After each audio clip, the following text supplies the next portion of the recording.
Have you ever noticed something strange about your relationships?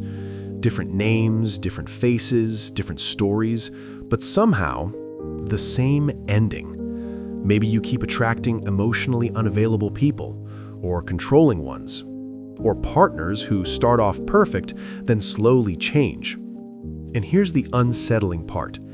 It's not bad luck, it's not coincidence, and it's definitely not because everyone out there is the same. Psychologists have discovered something far more uncomfortable. There's an invisible pattern quietly shaping who enters your life, and most people never see it until it's already cost them years. Today, we're going to uncover why you attract certain people, where this pattern really comes from, and the moment it was secretly programmed into you. But to understand that, we need to go back much further than your last relationship. The pattern you can't see. Most people believe attraction is simple: chemistry, looks, timing. But if attraction were random, your relationships wouldn't follow patterns. Yet they do. Research in psychology consistently shows that humans are predictable in who they bond with. We don't just fall for people, we recognize them on a subconscious level. Think about this. You can walk into a room full of strangers and feel drawn to one specific person without knowing why. No conversation yet, no shared interests, just a feeling. That feeling isn't magic, it's familiarity. Your brain is constantly scanning for emotional patterns it already understands. When it finds one, it releases dopamine, the same chemical involved in reward and attachment. Here's the twist.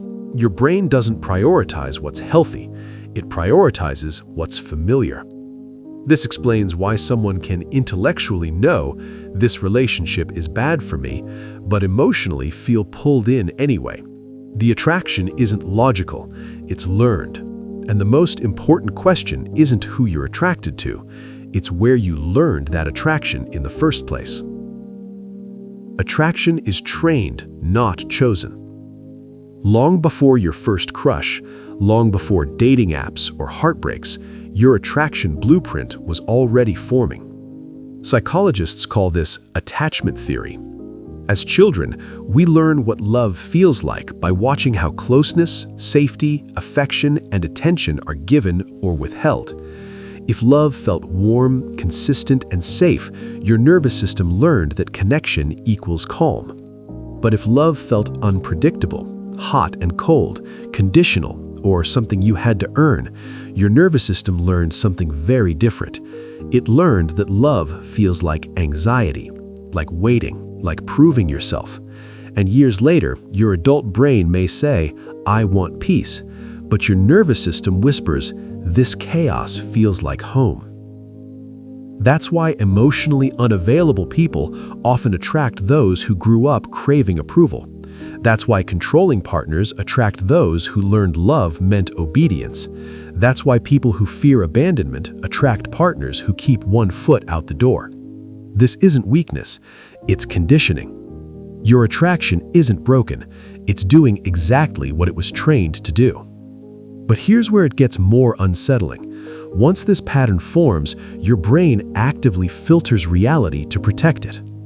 Why red flags feel like chemistry. Have you ever ignored a red flag because the connection felt intense? That intensity isn't passion, it's activation. When someone mirrors an old emotional wound, your nervous system lights up.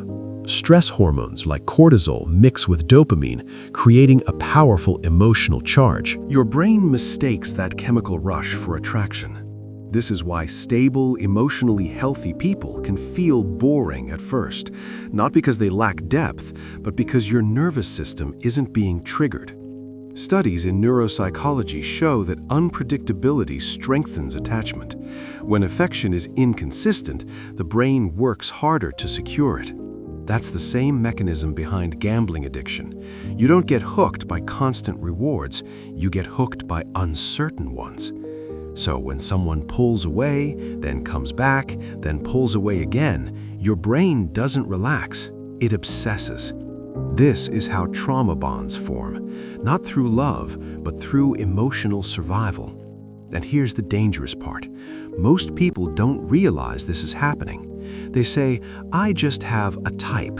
But what they really mean is, I have an unresolved emotional pattern. Quick pause. If this is already hitting close to home, like the video and subscribe.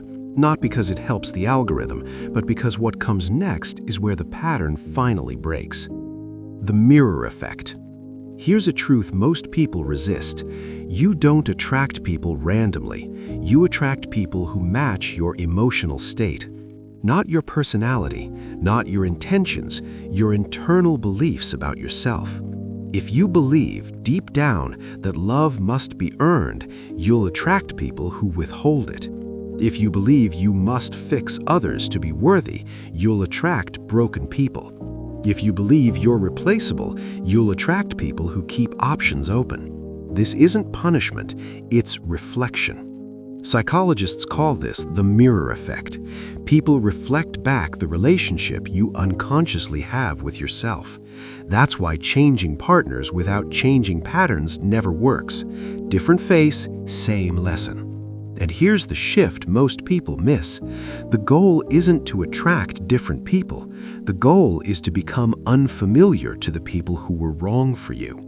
When your self-worth changes, your attraction changes.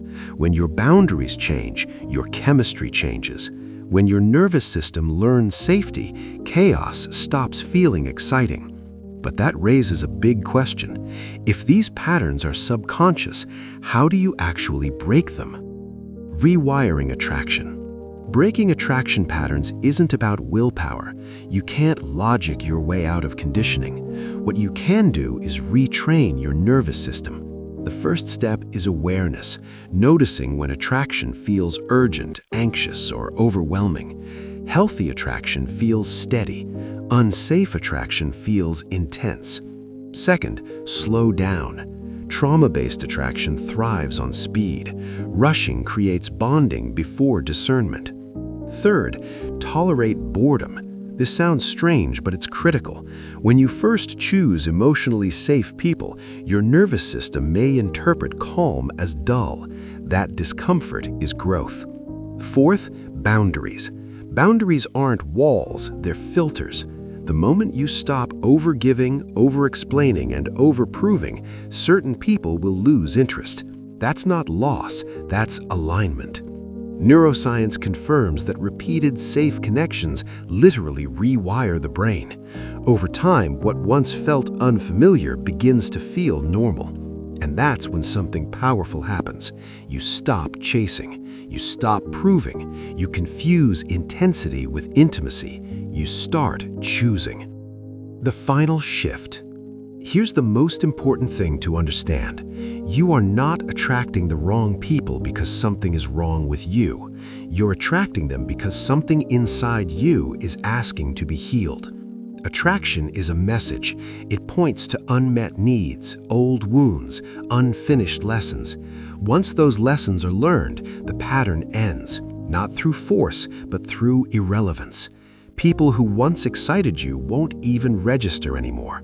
And one day, you'll look back and realize the relationships that broke you were actually preparing you, not for pain, but for clarity. Because the moment you stop chasing familiar pain, you create space for unfamiliar peace. If this helped you understand your patterns even a little better, like the video and subscribe.